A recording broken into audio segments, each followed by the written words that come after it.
Video में मैं आप लोग को समझाऊंगा that is industrial use of common salt, that is washing soda के बारे में। हम लोग क्लास 10 साइंस का चैप्टर 2 कर रहे थे, दैट इज लेक्चर 11 आज का वीडियो नंबर। इसके पिछले वीडियो में मैंने आप लोग को लेक्चर 1 से लेकर लेक्चर 10 तक मैंने ये समझाया था दैट इज एसिड क्या होता है विथ प्रॉपर्टीज एंड बेसिस के बारे में और उसके प्रॉपर्टीज के बारे में, और इसी के साथ साथ मैंने टाइप्स ऑफ इंडिकेटर में बताया था, ठीक है। और इंडिकेटर क्या होता है उसके बारे में भी मैंने आप लोगों को एक्सप्लेन किया। और हम लोग अभी तक that is what is pH scale and importance of pH scale क्या होता है वो भी मैंने आप लोगों को एक्सप्लेन कर दिया, ठीक है।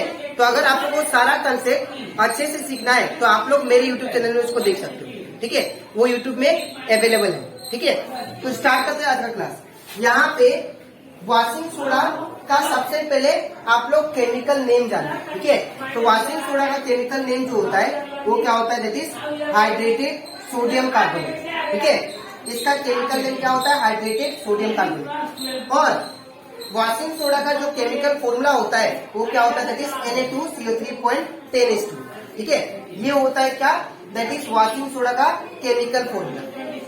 अब इसको बनाते कैसे है, तो जब आप लोग क्या करोगे वाटर लोगे और वाटर के साथ ड्राई सोडियम कार्बोनेट को ऐड करोगे और उसको डिसॉल्व करने के बाद जब उसको हीट करोगे और हीट करने के बाद जब आपको रिक्रिस्टलाइज करोगे तो आपको जो ऑब्टेन होगा वो क्या होगा दैट इज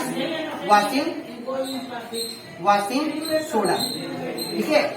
याद रखिएगा जब हम लोग ड्राई सोडियम कार्बोनेट को वाटर के साथ मिक्स करके रिक्रिस्टलाइज करते हैं तो हम लोग को क्या मिलेगा वॉशिंग सोडा, ठीक है। और इसका जो इक्वेशन है वो भी मैंने लिख दिया that is dry sodium carbonate को मैंने जब वाटर के साथ डिसॉल्व किया और रिक्रिस्टलाइज किया तो मुझे क्या मिला दैट इज वॉशिंग सोडा मिला, ठीक है।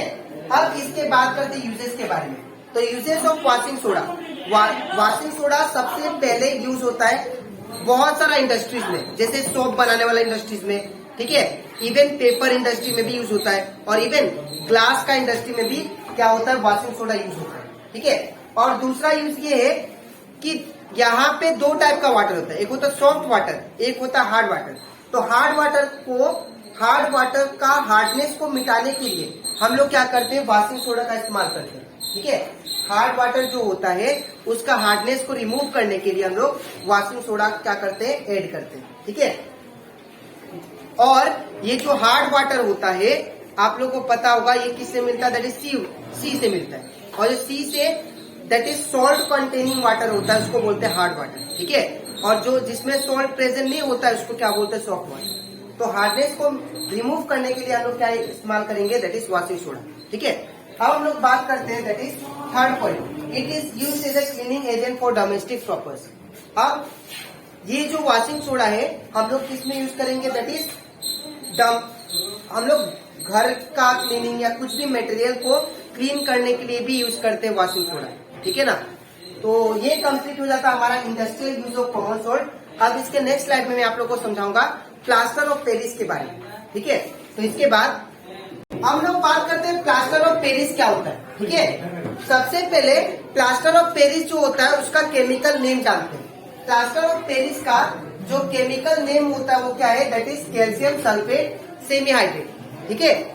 इसके बाद अगर इसका फॉर्मूला देखें तो क्या होगा CaSO4.12H2O, इसी को बोलते हैं that is calcium sulphate, half मतलब semi hydrate, hydrate means water होता है, ठीक है। अब यहाँ पे हम लोग प्लास्टर ऑफ पेरिस को हम लोग कैसे प्रिपेयर करते हैं, ठीक है। तो प्लास्टर ऑफ पेरिस को हम लोग प्रिपेयर करते हैं with a substance known as gypsum. अगर आप लोग जिप्सम को, ठीक है ना, अगर मैं जिप्सम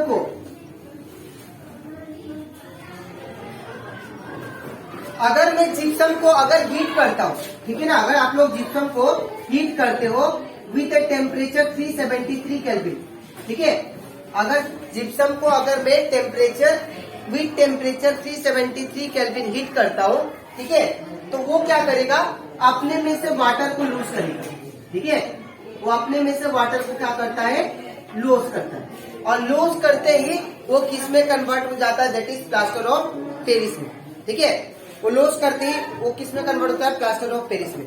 अब यहाँ पे फिर से मैं बता रहा हूँ, एक बार फिर से रिपीट कर रहा हूँ, प्लास्टर ऑफ पेरिस जो होता है वो बनता है जिप्सम टाइप का सब्सटेंस से।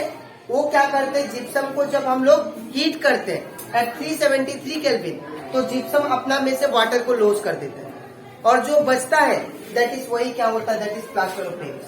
ठीक है, अब इसका केमिकल अगर इक्वेशन लिखने जाओ तो यहाँ पे मैं लिख देता हूँ नीचे। ठीक है, that is chemical equation, chemical equation.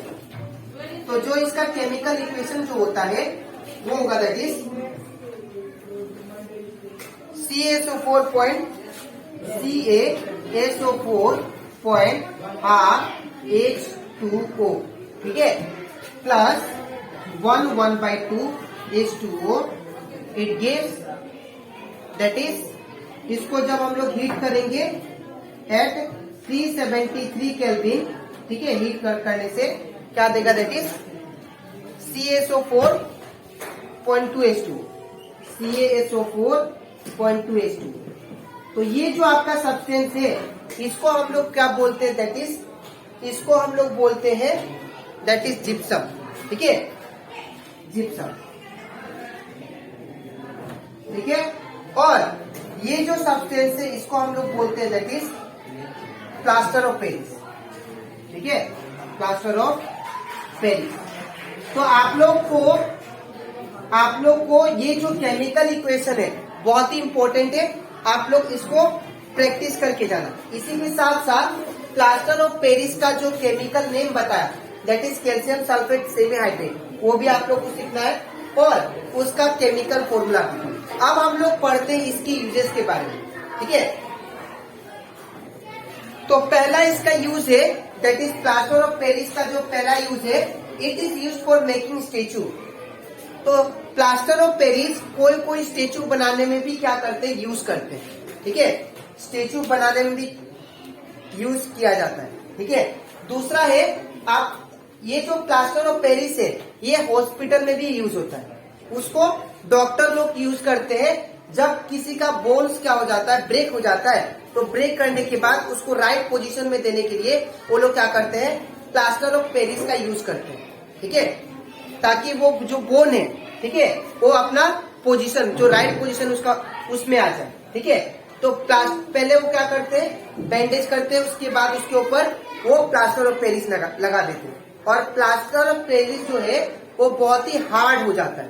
ठीक है, लगाने के बाद, और वो बोन्स क्या कर सकता है, वो उसको हिला भी नहीं सकता। ठीक है, तो इसको क्या करते हैं, it is used by doctor for supporting fractured bones in the right position. ठीक है, उसके बाद it is used as a cement in the ornamental casting.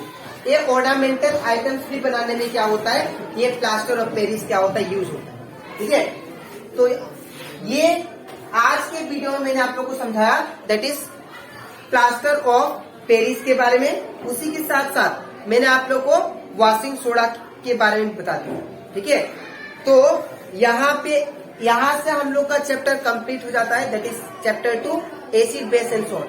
अब इसके नेक्स्ट वीडियो में मैं आप लोग का स्टार्ट करूंगा, that is chapter 3, that is metals and non metal, that is chapter 3। ठीक है, तो अगर आपको मेटल्स एंड नॉन मेटल भी अच्छे से सीखना है तो आप लोग नेक्स्ट वीडियो के लिए वेट कीजिए। ठीक है, तो आज के लिए इतना ही, मिलते हैं नेक्स्ट वीडियो, तब तक।